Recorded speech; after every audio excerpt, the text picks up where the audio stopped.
Okay, we're in section 21.3 in the homework questions. Certainly we'll go through each question separately. I do indicate that you really should be doing these on your own. But again, some people need additional support and they need to watch someone else do the problems. But the bottom line is at some point, you got to get around to doing them yourself. All right, so we'll do problem number 1, number 2, number 3, number 4, number 5. Wow, a lot of problems. 6, 7, 7 problems. I think I can handle it. And if there's any approximations in the problem, I will leave that to a calculator to do that. I'm probably not going to do the approximations. But again, if you have any questions about how to use a calculator, please come see me during office hours, and I'll be more than happy to teach you how to use a calculator. All right, I'm going to do another share with you. And I'm going to give you, let's see, I need to do this. I need to share my white screen with you. Let me do that again.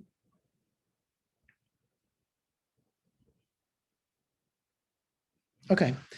Now, certainly as I'm doing the problems, I'm not going to say you do them exactly the same. What's in the blue area? I think for the most part that everyone should have something that's similar to that over there. So when it says John's bathtub is rectangular with a base of 12 feet cubed. So I'm going to put a base down and give me a second to pull this thing over. And I'm going to put a rectangular base down of his bathtub. And that's going to be length and a width. And length times width is 12. Now it's 12 feet squared, just in feet. All right. And it goes on to say, how fast is the water level rising? Well, now the bathtub, there's a dimension here. And his bathtub is, if it's rectangular, that's going to be a rectangular bathtub, right? And I'm going to call that X. All right.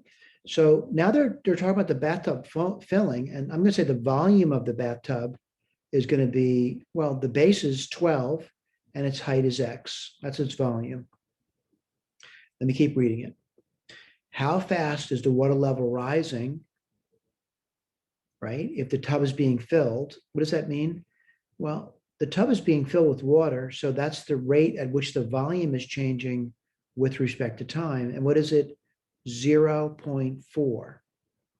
Now this is feet cubed per minute. All right. I want to put out volume is cubic feet though, isn't it? And generally speaking, we don't put down the units when we're doing problems.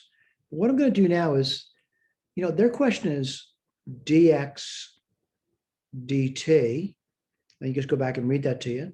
How fast is the water level rising when John is filling the bathtub at this rate? Well, I don't know.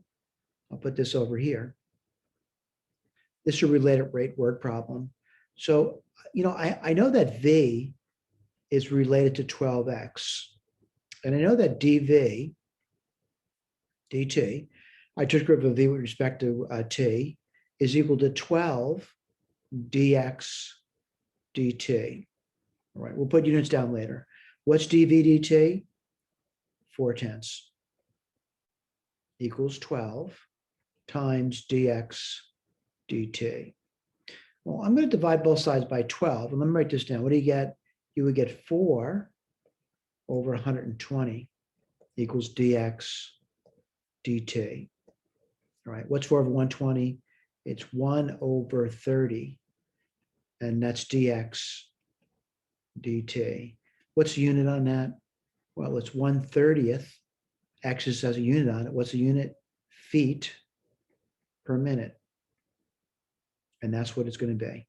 Let's go back and look at it, see how I did on it. And I'm seeing it, 1 over 30. Now, again, they use a calculator to approximate it, and that's fine. So let me just read the next thing, what they say. At what rate is John filling the tub, right? At what rate is John filling the tub? Their question now is, what's dV dt?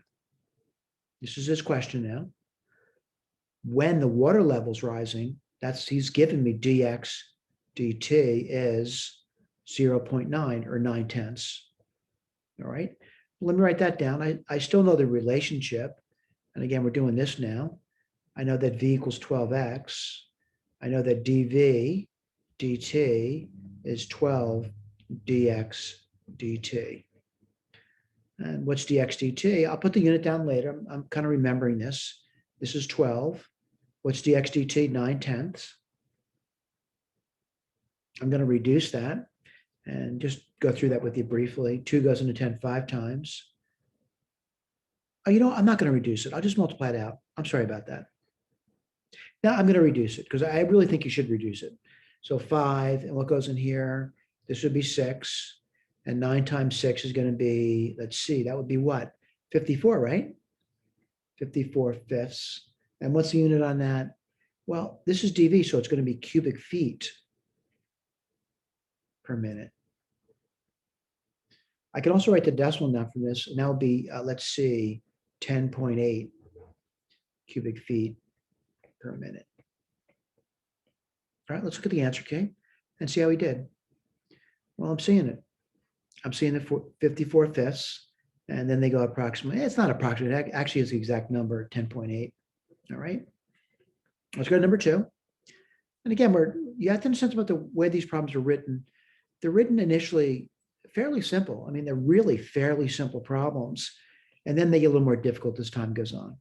If you can't do these basic stuff, though, like if you couldn't do number 1, I think number 2 would even be more difficult than number 3. What some students do is they look at the last problem and see if they could do that. And then say if they can do that when they can do any problem. This is not the way to become educated. What you need to do is you need to go through a process. All right. It might be tedious and boring to you, but there's a process over here. So anyway, it says, it goes on to say a diagonal of a cube. Well, I'm going to draw my picture of what a cube looks like to me.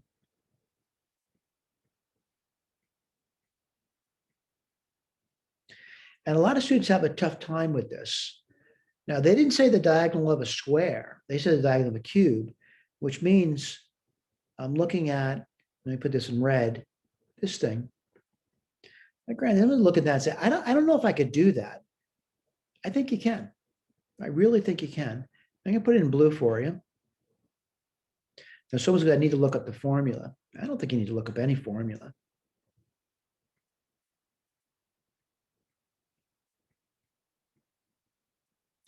And I'm going to, like extract that blue triangle now. And I'm going to say that this side over here is X. All right. Then some people are going to say, what's this thing over here? Well, that's the diagonal of a square. And the square is going to have sides X and X. So what would you get over there? Well, that'd be root 2x then, wouldn't it? So this side over here is root 2x.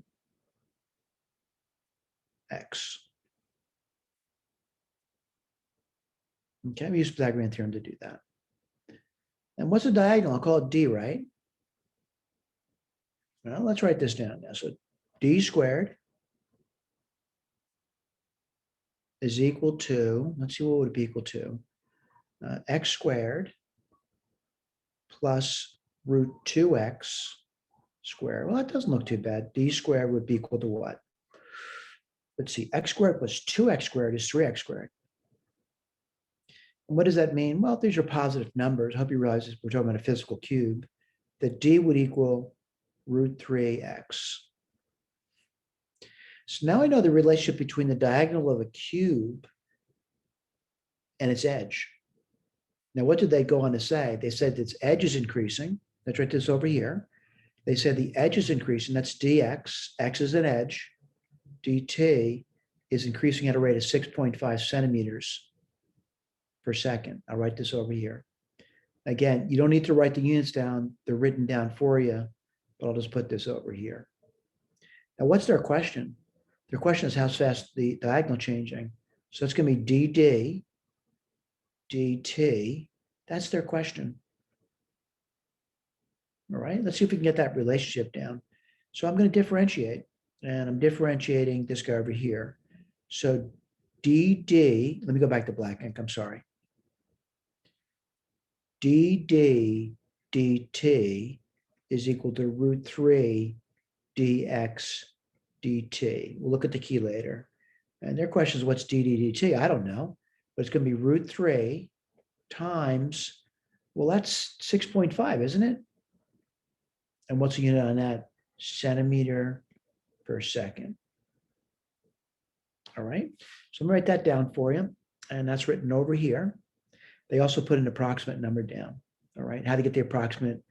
They used the calculator, took the root of 3 and multiplied it by 6.5. All right, relatively simple. So, a little more complicated. I had to, think about the diagonal. I don't want to memorize anything. I want to think and see if I can get through the problems. And again, memorization is probably not something we're looking forward to. All right, so this one over here, it says, this is number 3 now. It might be even more difficult than 2, who knows? It says, assume the radius,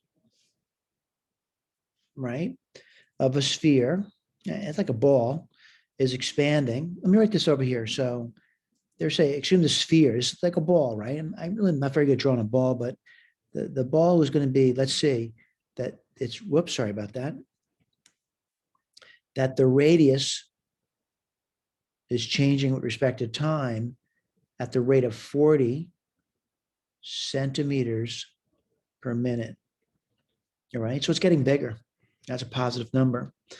They go on to say the volume of a sphere, and I clearly see that written down, by the way. I want to put what I mean by this is, maybe you didn't know that formula, but they're telling me the volume of the sphere and they're telling me the surface area. And this is, why would they do that?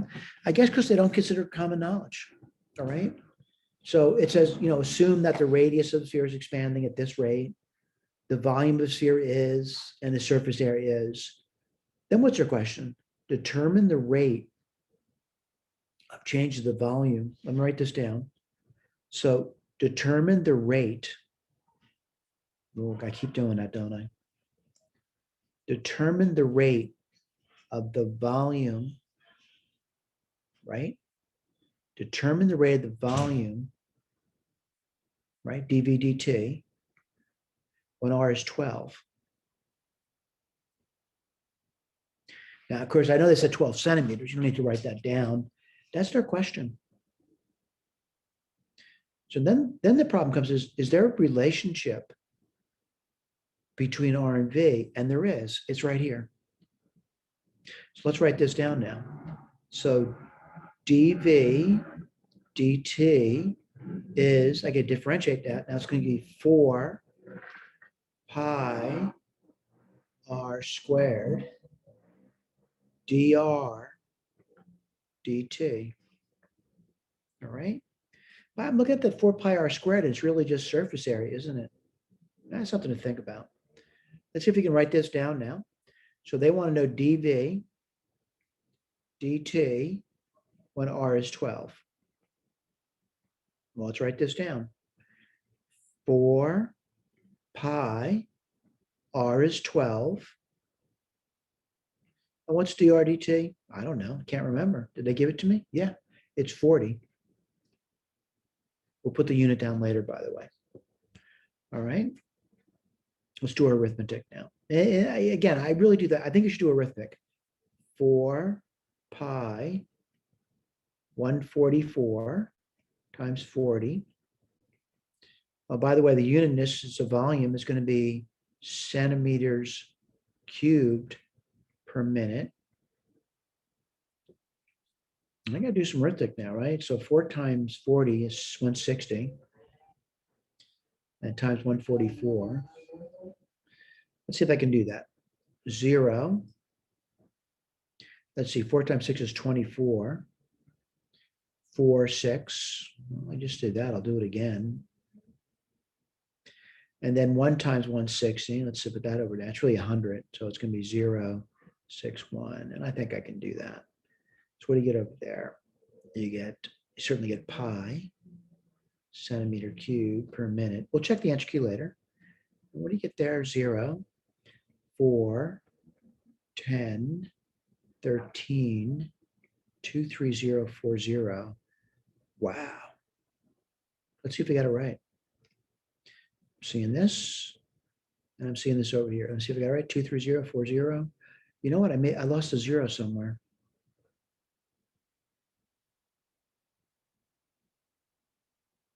Two, 3, 400. I get over the end because I don't know if I made a mistake in the answer key or not. And that's a problem. It's not the same number though, is it? Get close to it. Did I make a mistake somewhere? Let's see, 4 times 0, 0. Yeah, I think I made a mistake over here. I got to correct that. I'm just going to check on my calculator real quick. Just give me a moment. And I'm going to have to correct the notes. It happens sometimes, right? So it's 12 squared. I'm a little tired too, so I'm going to make sure I'm doing this right. Times 40 star 4. Yeah, there's one too many zeros there. So there's an error here. I'm glad I checked. I'll go back and check that later. Again, when you're looking at the notes, your notes may look different because I'll correct that. All right. So this is the correct answer over here. All right. I'll correct it. All right. So if I can remember, that is. So let's go to number 4 now. So it says, consider a ladder sliding down the wall as in the figure. They give me the figure. So A is the ladder, H is the wall, and X is going to be now getting bigger because the ladder is sliding down the wall. So X is going to get bigger and H will get smaller. So I do know this, provided the ladder doesn't hit the ground. Well, if it does hit the ground, it's still going to be a true statement. I know that A squared, that's the length of the ladder, would equal H squared plus X squared. I do know that much. All right. Now, what's fixing the problem? A is the only number that's not going to change, but H is going to be getting smaller and X is going to be getting bigger. All right, so let me keep reading. They go on to say A is the length of the ladder. The variable H is the height of the ladder at the top at time T. X is the distance from the wall to the ladder's bottom. They're being very careful about communicating what that picture's about. Suppose that the length of the ladder is 5.5. I'll write this down now. And the ladder is, it's 5.5. That's going to be squared still. H squared plus X squared. Again, H is the height of the ladder on the wall. X is the distance the base of the ladder is from the wall. And that's going to be 5.5 meters. Again, I have to keep reading it. And the reason for reading it is to understand they've given me things. Now, they give me a picture. They've described the picture. They tell me how big the ladder was. And now they're telling me that the top of the ladder, right, is sliding down the wall at a rate of 3.7 meters per second. So I'm going to write that down now. So DH dt, well, it's sliding down, so it's going to be a negative. So it's minus 3.7 meters per second. All right. So again, I just keep reading it. So all you can do is keep reading it until you understand what you've read. I'm writing down what I'm reading though. And it says, what are the values of H and X at the moment the top and the bottom of the ladder move at the same rate? Oh, boy, that's a tough question, isn't it? Let's see if we can do that. So what they're claiming is that, the top and the bottom of the ladder are moving at the same rate. So I'm really saying that if that's true, dx dt, that's the bottom of the ladder, right, would have to be moving at 3.7 meters per second, right? I hope you can understand that they're saying that, right? So what are the values of X and H? I don't know. Let's see if we can do that. All right. So I need to get a relationship. And I have it down over here. I'll put out this relationship over here. And let's see what we got over here. All right. And then we'll go to the answer key later, but I got to differentiate it. And if you differentiate this equation, what do you get? Well, when you differentiate a constant 5.5 squared, that would just equal, whoops, I'll go back to black ink, sorry. That would just equal 0, right? And then you get 2h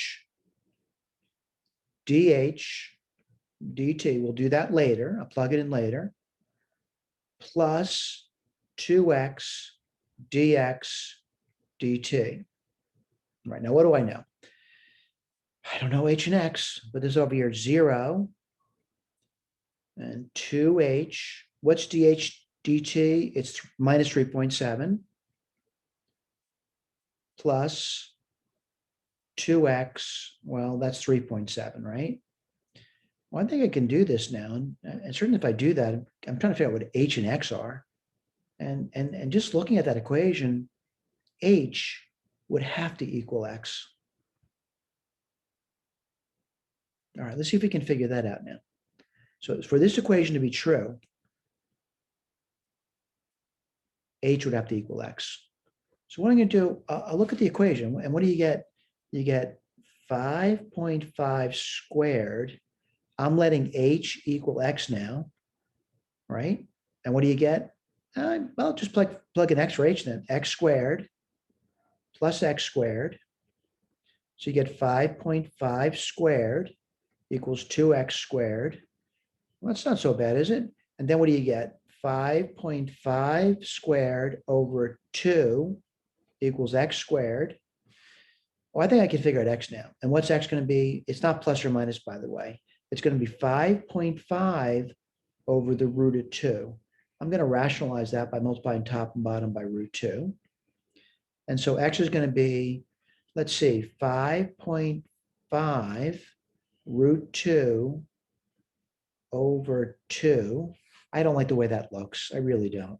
I'm going to multiply top and bottom by 2. And I'll tell you why I'm doing that. I want to get a number out of here. So what do you get? You get 10 root 2 over 4. We'll simplify this later, okay? Because I really like to neaten up the numbers. It gives me something to do. And I get 10 over 4. So it's going to be 5 root 2 over 2. And we just do over there. H equals x equals 5 root 2 over 2. And what's the unit in that? Meters. Let's go to the next page. See if they got that answer written down. And I think they have the approximate written down. And that's this number over here. And you can check that if you like. All right.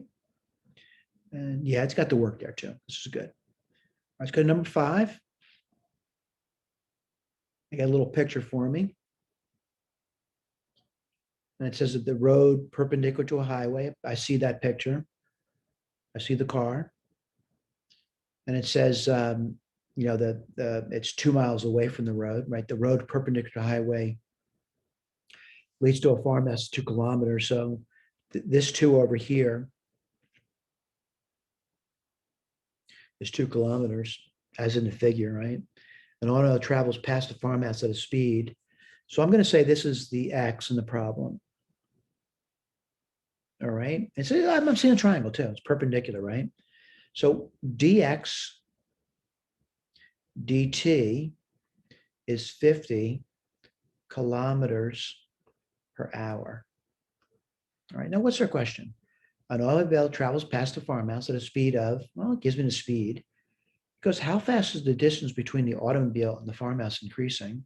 And that means this thing over here. So they're asking how fast is that distance changing with respect to time, right?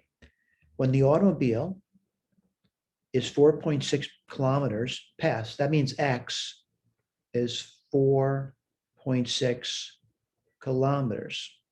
I don't know. Well, I need a relationship. And let's write this relationship down now. It's Pythagorean relationship. So d squared is equal to 2 squared, which is 4, plus x squared. I'm going to differentiate this and see what we get. And you can get 2d dd dt equals, well, derivative of 4 is 0, 2x dd dt. Now, the big question is, do I have the information that I need? And the information I need, I want dd dt when x is 4.6. So I'm really solving an equation now. What would you get? Well, you would get 2x, right? So if I just write this on the side, dd dt would be 2x over 2d dd.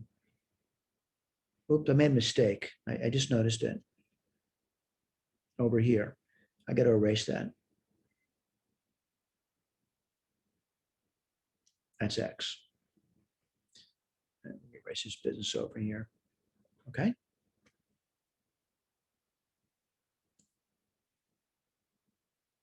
Okay. So really it's going to be X over D, right?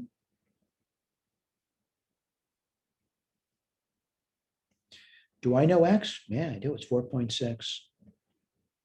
I don't know D yet, but I'll figure it out. We'll get there. Do I know dx dt? Yeah, it's 50 kilometers per hour. I'm just going to write down 50 though. I'm not going to put the units down until later. All right, now I got to figure out the D. So I couldn't do it. Of course you can. All right, so, if X is 4.6 and this is 2, I think I can figure the D out. And let me go through that with you. So let's do that. And again, I understand people want to use a calculator. I'm not opposed to it. So D squared would equal 2 squared, which is 4, plus 4.6 squared. Now, I think you probably realize in a lot of, standardized exams, you're not given a calculator to use. So I'm going to just go through it if I were doing this on a standardized exam. So I'd say D squared, 4, I got to do 4.6 squared. I'll write this on the side for you. Let's see, 6 times 6 is 36. 6 times 4 is 24. 24 and 3 is 27. 4 times 6 is 24, right? And 4 times 4 is 16, 17, 18. 6, let's see, 7 and 4 is 11. Let's see, 8, 9, 10, 11. So 21.16. All right, I'm going to check that on my calculator though. Make sure I didn't make any mistakes. I'm a little tired. That's why I want to check it. So 4.6, I'm actually using a computer and I want to square it. And I get 21.16. And I add 4 to that. What do you get? D squared equals 20. I'm adding 4, right? So 25.16. What's D going to be equal to? The square root of 25.16. Well, I'm going to write that down now. And this is where I'm starting to realize that I don't think I want to write that as an answer. So what I want to do is I want to use a computer to put this answer down. And let me see if I can do that. All right. Yeah, I'm using a computer. And certainly if you have trouble with a calculator, please come by during office hours and we can discuss it. We can discuss how to use a calculator. So let's take a look. It's going to be square root of that number. And let me take the reciprocal of that. Times 4.6. You know what? I got to start again. So I just realized I made a mistake there. And I'm going to have to open up my Sage instance. No, you're not seeing what I'm doing here, but I got to do it. And I'll do it in a second. I know it's annoying to wait for someone to do a calculation, but it's 4.6 star 50 divided by the square root of 25.16. And by the way, I could approximate that because the square root of 25.16 is approximately 5. 5 goes into 50 10 times, and 10 times 4.6 is 46. So at least I have a rough idea that this is roughly 46, but I just can't put my rough ideas down. I'm going to use a calculator. So it's 45.8535, yada, yada, yada. And I don't want to go too crazy. Let's just read the original problem. And it says, how fast the distance? Well, I'm going to say approximately, 45.9 kilometers per hour. Let's go to the next page, see if they got that answer. If they don't. And they got it right over here. All right, I said 45.9 kilometers per hour. But the number they've written down there is 45.854. Yep, it's the same number I'm getting on the Sage. That's good news. All right, we got number 6. I'm on a roll. So far, I've been doing pretty good. And I see another picture, and this is good. A man, height 1.7 meters. So this man over here is 170 centimeters, but I'm just going to say his height 1.7 meters is given me. Walks away from the pole. That's 5 meters. A nice picture. I see that. I should say lamppost. It's 5 meters with the light there. At a speed of 2 meters per second. So I'll write this down for you. So when I say a speed, what's changing is the x is changing. It's getting bigger. He's walking away from the pole. So dx, whoops, I got to go back to my pen, don't I? So dx dt, I'm looking at my picture, is going to be 2 meters per second. All right. So then the question is, find the rate at which his shadow is increasing. All right. So I'm looking at a shadow. His shadow would be y, right? So I got to write things down now. And what I'm going to write down now is, some relationships between this. And I'm seeing, I'm going to say similar triangles. I'll say this triangle here. And what's that going to be?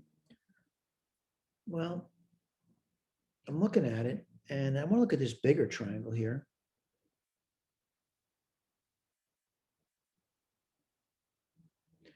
And I got to say the ratios of their sides really have to be the same, right?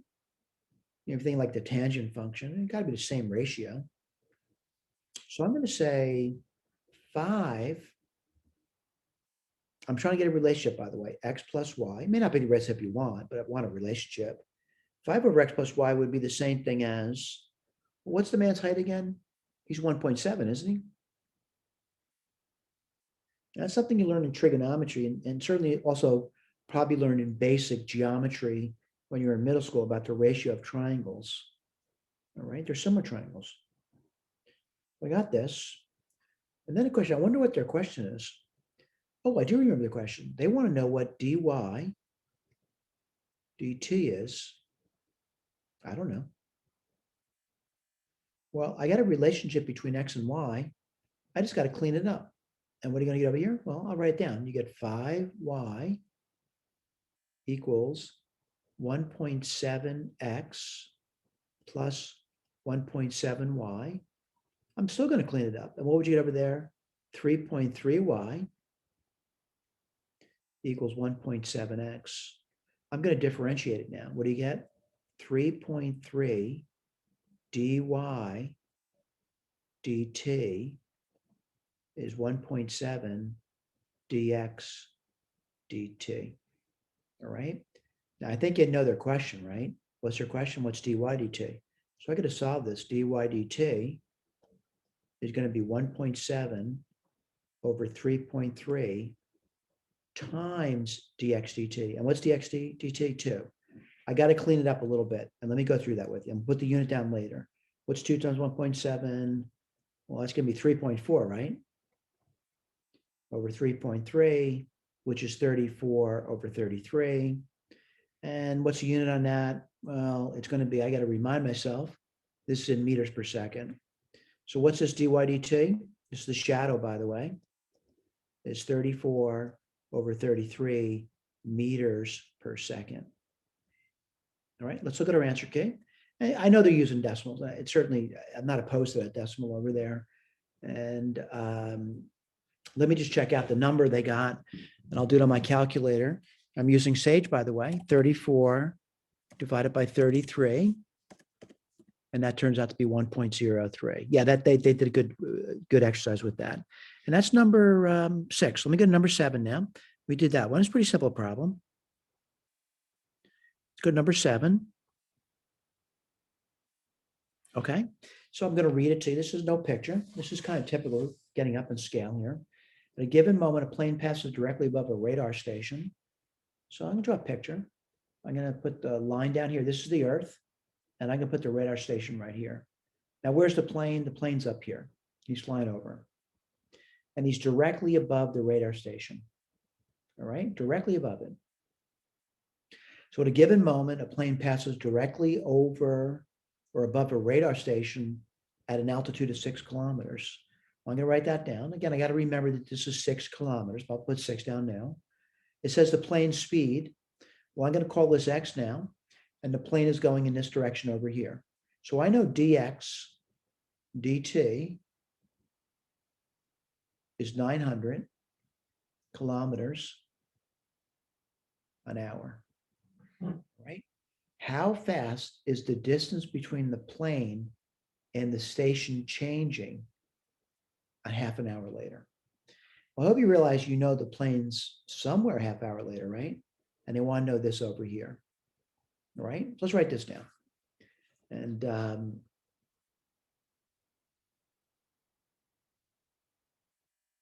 let's write this down. So what do you get? D squared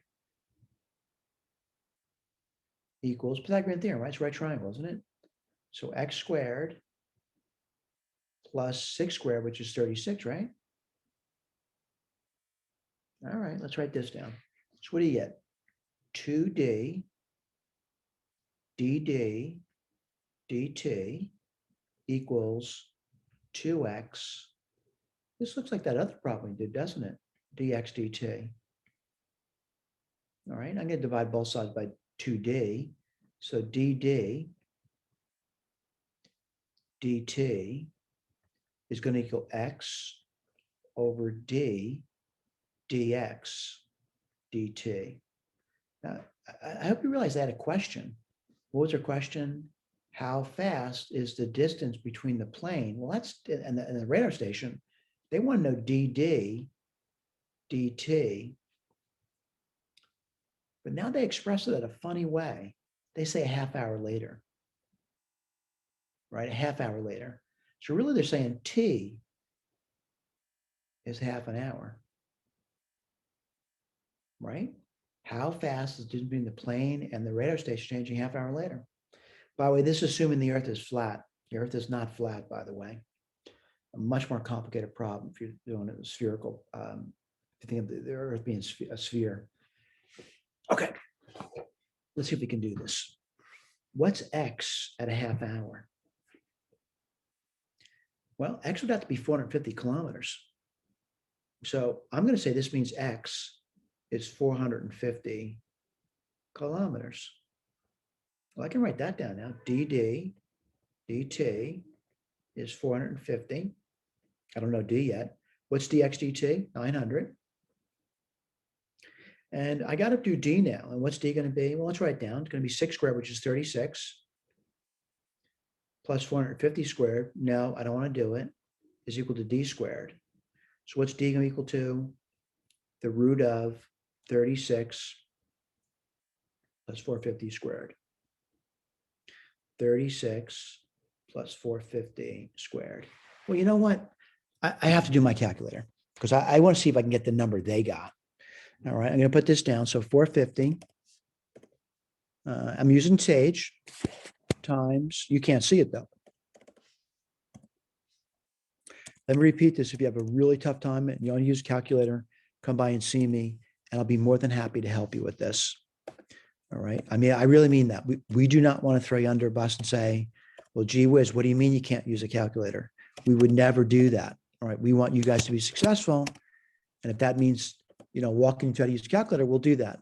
So I'm going to say I did a calculator and it's really not a bad answer, but I got to approximate it. Sorry about that. And I'm getting over here 899. We'll put the unit down later. 0.92, yada, yada, yada, yada, yada, yada. I don't want to do all the yada, yada, yadas. And what's the unit of that? That'd be kilometers per hour, right? All right, let's look at it. And they got that right over there. All right, this is good. We did okay on that one. All right, let's do the next one. A little more complicated. Hot air balloon. I got to really think about this. Hot air balloons rising vertically. That means it's going straight up. Is tracked by an observer located 8 kilometers from the liftoff. Well, I got to draw a picture of this. I mean, there's no way around it. I got to draw a picture. So I'll draw my little picture over here. Here's the Earth. This is my hot air balloon rising, right? And there's an observer over here. What is he? He's 8 kilometers from the liftoff. I'll just say he's 8 kilometers liftoff. And yeah, it looks like another right triangle problem to me. Who knows? Maybe it's not. So a hot air balloon rising vertically is tracked by an observer located 8 kilometers from the liftoff point.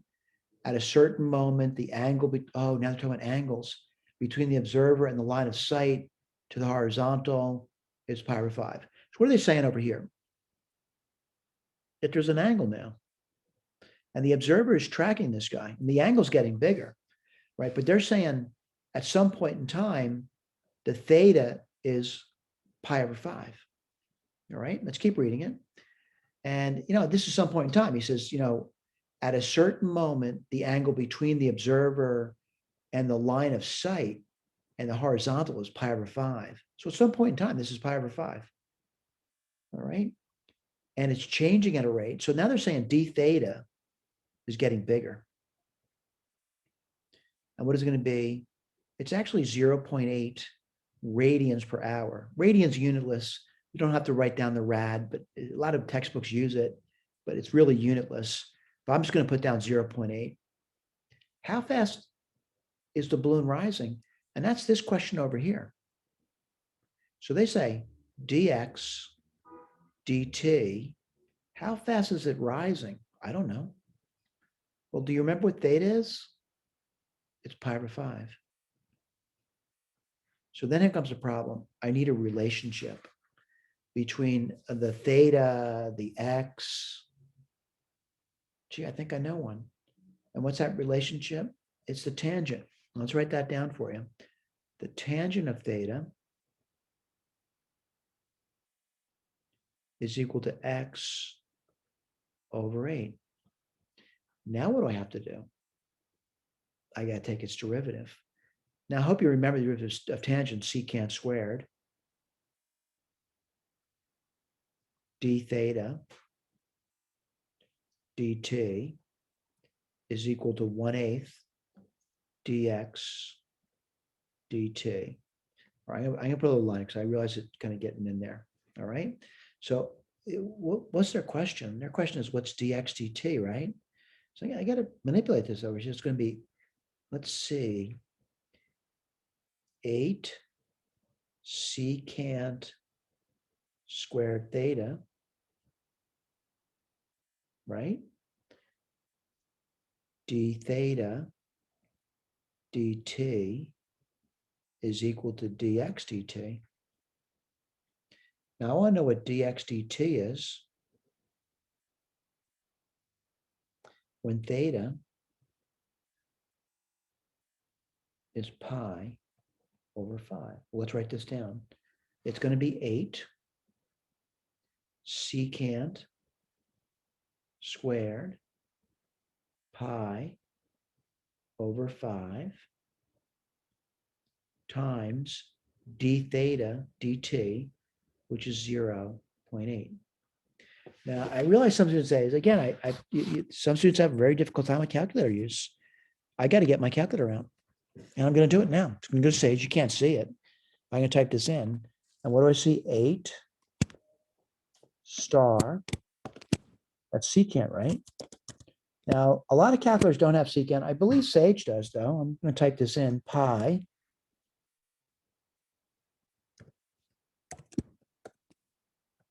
divide by 5. And then I have to square that whole thing, right? That's tough, isn't it? And then I got to multiply it by 0.8. And I just typed it into my computer, and I'm getting a number. I'm going to write down the number I'm getting. The number I'm getting, it's an approximate, is, I'm just looking at my computer screen now, it's 9.78. Let me do it in my places, 778. Whoops.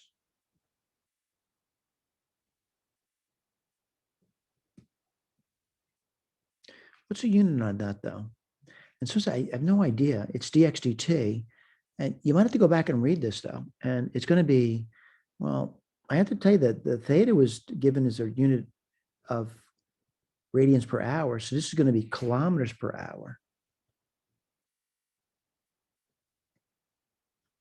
Let's look at it. And what they get, 9.778 kilometers per hour. I want to play, some students complain and say, oh, my calculator doesn't have secant. Well, you could also do this, which I wrote it as in terms of cosines instead. You can do that if you want instead. All right. This pretty much closes it out.